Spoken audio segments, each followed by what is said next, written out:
Sementara itu, menyikapi aksi demonstrasi dalam beberapa hari terakhir, Dinas Pendidikan Sumatera Selatan menghimbau kepada seluruh siswa SMA dan SMK untuk tidak terlibat dan ikut dalam aksi demo di Sumatera Selatan. Jika ada siswa terlibat demonstrasi, Dinas Pendidikan Sumsel memerintahkan sekolah untuk memberikan sanksi pada siswa tersebut.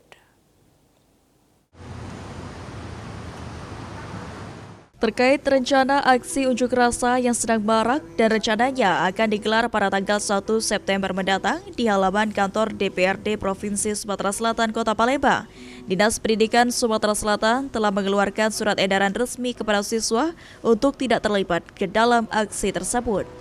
Disampaikan Kepala Bidang SMK Dinas Pendidikan Sumatera Selatan, Andi Bobi Wahyudi, Dinas Pendidikan Sumatera Selatan telah berkoordinasi dengan seluruh kepala sekolah di Palembang, terutama SMK negeri maupun swasta. Seluruh kepala sekolah diminta untuk melakukan pengawasan secara ketat terhadap siswa untuk tetap berkonsentrasi terhadap pelajaran.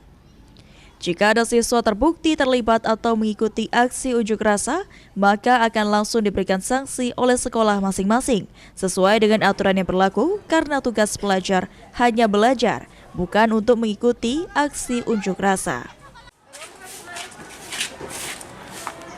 Ya, pasti ada sanksinya, karena tugas pelajar itu hanya untuk belajar, jadi bukan untuk demo. Memang demo banyak untuk menyalurkan aspirasi, banyak cara, tapi siswa tentu hanya untuk belajar. Artinya jika terdapat siswa yang mengikuti demo akan diberi sanksi, Pak? Akan disanksi. Ya. Itu berarti dari sekolahnya, Pak, memang sanksi, dari Pak? Sekolah, ya. Himbauan ini dilakukan sebagai upaya untuk mencegah terjadinya hal-hal yang tidak diinginkan, serta menjaga ketertiban dan keamanan di lingkungan pendidikan. Ilham Wahyudi, PAL TV.